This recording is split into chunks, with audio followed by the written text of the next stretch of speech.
When it comes to PEP, you might not know where to start, any at all. And even if you kind of know what PEP is, you might not know what's coming in the exam or what it's about or how to help your kids. That's why in this series, we're going to look at what PEP is, and we're going to look a little bit more at what the ability test is about.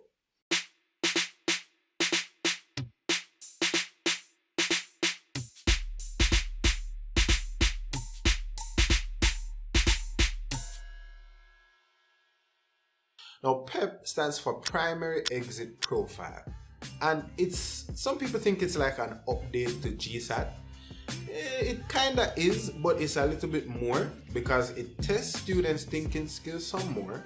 And whereas GSAT was one set test, the Primary Exit Profile is literally a profile. So it collects students' information starting from grade 4 up to grade 6 on some of the work that they would have done, so that when they go to the high school, they'll have a profile to know exactly where they are or how they can help them. Some people don't like PEP. Some people say it's really hard. Some people like where it's going. Personally, I think that anything that helps our students to think better is a pretty good idea.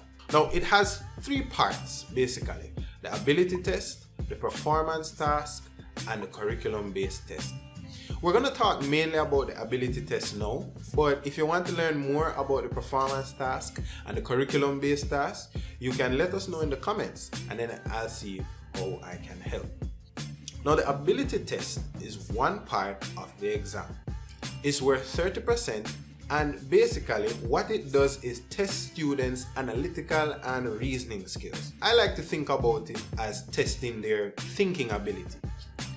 It focuses on their reasoning skills, how well they're able to analyze arguments, how well they're able to think critically, and how well they work with numbers. It's worth 30% of their overall profile grade, and it's 40 questions that's done in an hour and 15 minutes. The thing about it is that it's not based on the curriculum.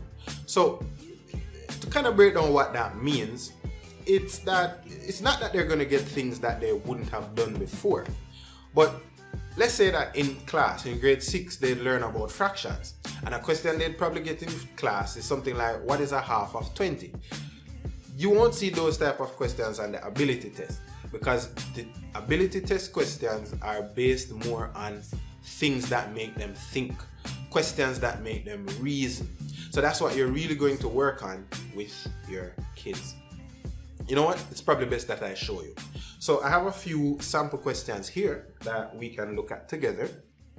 Now here's this first one. This one I found on the Ministry of Education's website. Okay? This would be one of those critical thinking type analysis questions. Slow is to fast as young is to They're supposed to figure out what that is. So now they're going to probably be thinking, how is the word slow and fast related? And then how is the word young going to be, what word is going to match with young based on that?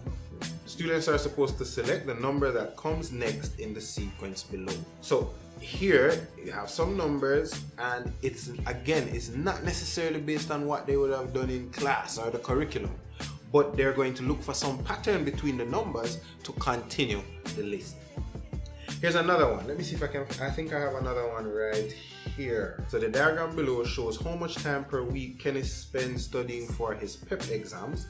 If Kenny spends 45 minutes studying for his science and math exams, how much time does he spend studying social studies? Now here they're going to have to look on what's going on in the graph, and then they're going to have to figure out what part of that is going to represent social studies. They can either compare the values or find the total. There are a lot of different ways to figure it out. But obviously, as you can see, they're going to have to think about it, which is the whole purpose of the ability test. Now, what can parents do? I have 3 tips. One is that you can find out where your kids are. When you know where they are, then you'll better be able to help them move forward. As a matter of fact, if you check out MyMathCamp.com, there's a free ability test there just for you. In it, There are some questions that after students complete it, it can show you exactly where your child is. So you should check it out. I'll put the link in the description below. So that's a good way to know where to start. Second, help them like math. Sometimes they're going to get frustrated. Sometimes it's not going to be easy. But you have to be careful what you say. You have to encourage your kids. So when you say things like, maths is not our thing, or we're not good at math, your family is not good at math. I've heard it all, I'm telling you. Even though you might be joking or you might be saying it to try and help them feel better, it can have bad effects in the long run. It can, because they'll actually believe you, you know what I'm saying? So you have to be careful of exactly what you say. But help them out. Share positive messages with them, encourage them, and as a matter of fact, you can check out one of our videos on how to help your kids with e-learning, and that can probably help you with some ideas. Third, if you need to, and if they're really struggling, then we would suggest getting expert help. Of course, I'm going to say, try out MyMathCamp, because at MyMathCamp, we help students learn better by using videos, interactive activities, quizzes, more ability tests, more performance tasks, workshops, challenges, the whole works, just for $1,500 a month. So you can check us out using the link in the description. I'm gonna put that there as well. You can sign up, and if you have any questions, you can call us and we can help you through. So, do you have any other questions about the ability test? Let us know in the comments below. If this video was helpful, then give it a like. You can subscribe to our channel for more tips for teachers, parents, and students, and share this video with someone else who you think that it can help. Thanks for listening.